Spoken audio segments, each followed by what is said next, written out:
പ്രതിപക്ഷ നേതാവ് രാഹുൽ ഗാന്ധിക്കെതിരെ ആഞ്ഞടിച്ചുകൊണ്ട് കിരൺ റിജിജു രംഗത്ത്. പാർലമെന്റിലെ വനിതാ സംവരണവുമായി ബന്ധപ്പെട്ട വിഷയത്തിൽ രാഹുലിന്റെ പരാമർശമാണ് ഇപ്പോൾ കിരൺ റിജിജുവിന്റെ ഇത്തരത്തിലുള്ള രാഷ്ട്രീയ തിരിച്ചടി നൽകാനുള്ള കാരണമായിരിക്കുന്നത്. പിന്തുണയുണ്ട് എങ്കിൽ പിന്നെ വനിതാ സംവരണ ബില്ലിനെ ഉപാധികളില്ലാതെ തന്നെ പിന്തുണയ്ക്കൂ എന്നതാണ് ഇവിടെ അദ്ദേഹം വ്യക്തമാക്കിയിരിക്കുന്നത്. എന്നാൽ കോൺഗ്രസ് പാർട്ടിയിൽ വനിതകൾക്ക് പ്രാതിനിധ്യം കൊടുത്തൊരു ചരിത്രമുണ്ടോ?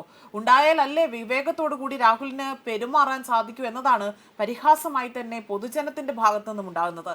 സ്ത്രീകളുടെ സ്വാതന്ത്ര്യത്തെയും രാഷ്ട്രീയ പങ്കാളിത്തത്തെയും കുറിച്ച് രാഹുൽ ഗാന്ധി നടത്തിയ പുതിയ പരാമർശത്തിന് പിന്നാലെ തന്നെ കോൺഗ്രസിനെതിരെ നേരിട്ട് രാഷ്ട്രീയ വെല്ലുവിളിയാണ് കേന്ദ്ര പാർലമെന്ററി കാര്യ മന്ത്രിയായ കിരൺ റിജിജു നടത്തിയിരിക്കുന്നത്.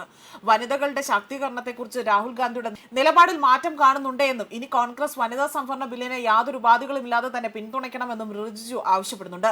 രാഹുൽ ഗാന്ധി പങ്കുവച്ച വീഡിയോയിലാണ് രാജ്യത്തിന്റെ വളർച്ചയ്ക്ക് സ്ത്രീകളുടെ സ്വാതന്ത്ര്യപരമായ അല്ലെങ്കിൽ അത്തരത്തിൽ അഭിപ്രായ പ്രകടനം അനിവാര്യമാണ് എന്ന നിലപാട് വ്യക്തമാക്കിയിരിക്കുന്നത്. സ്ത്രീകൾക്ക് വീട്ടിനകത്തും രാഷ്ട്രീയത്തിലും പൊതുസമൂഹത്തിലും സ്വന്തം അഭിപ്രായം അവിടെ സ്വതന്ത്രമായി തന്നെ പ്രകടിപ്പിക്കാനുള്ള അവസരം ലഭിക്കണമെന്നും അദ്ദേഹം പറഞ്ഞു. ഇതാണ് റിജിജു രാഷ്ട്രീയമായി തന്നെ ഏറ്റെടുത്തത്. രാഹുൽ ഗാന്ധിയുടെ നിലപാടിൽ മാറ്റം കാണുന്നു. ഇനി കോൺഗ്രസ് വനിതാ സംവരണ ബില്ലിനെ ഉപാധികളില്ലാതെ തന്നെ പിന്തുണയ്ക്കണം എന്നതായിരുന്നു റിജിജുവിന്റെ പ്രതികരണം.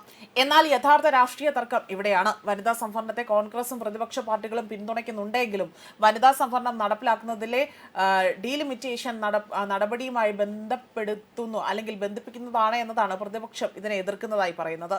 നിലവിലെ ലോക്സഭാ സീറ്റുകളുടെ ഘടനയിൽ തന്നെ വനിതാ സംവരണം നടപ്പാക്കണമെന്നതാണ് പ്രതിപക്ഷത്തിന്റെ ആവശ്യം.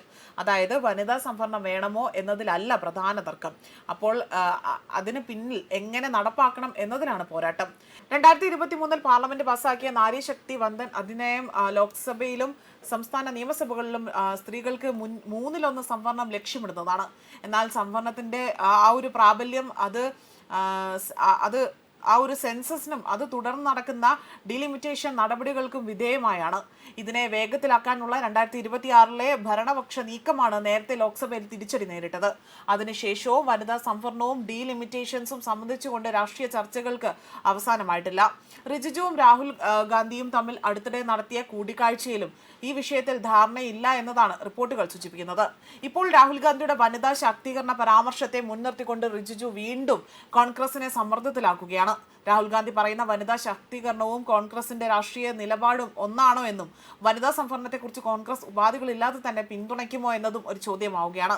ഡീലിമിറ്റേഷൻ ഒഴിവാക്കിക്കൊണ്ട് വനിതാ സംവരണം നടപ്പാക്കണമെന്ന പ്രതിപക്ഷ ആവശ്യം കേന്ദ്രം അംഗീകരിക്കുമോ എന്നതും ചോദ്യമായി മാറുന്നു. ഈ ചോദ്യങ്ങളാണ് ഇനി പാർലമെന്റിന്റെ രാഷ്ട്രീയ പോരാട്ടത്തിലെ കേന്ദ്ര ബിന്ദുവായി മാറുന്നതും. രാഹുലിന്റെ വനിതാ ശാക്തീകരണ പരാമർശം, അതുപോലെ തന്നെ റിജിജുവിന്റെ തുറന്ന വെല്ലുവിളി, ഇതെല്ലാം കൂടി വനിതാ സംവരണത്തെ ചൊല്ലി ഭരണപക്ഷവും പ്രതിപക്ഷവും വീണ്ടും നേർക്കുനേർ ഒരേ വേദിയിൽ നേർക്കുനേർ എത്തുന്ന ഒരു കാഴ്ചയാണ് ഇപ്പോൾ കാണാൻ സാധിക്കുന്നതും. ന്യൂസ് ഡെസ്ക് കർമ്മ ന്യൂസ്.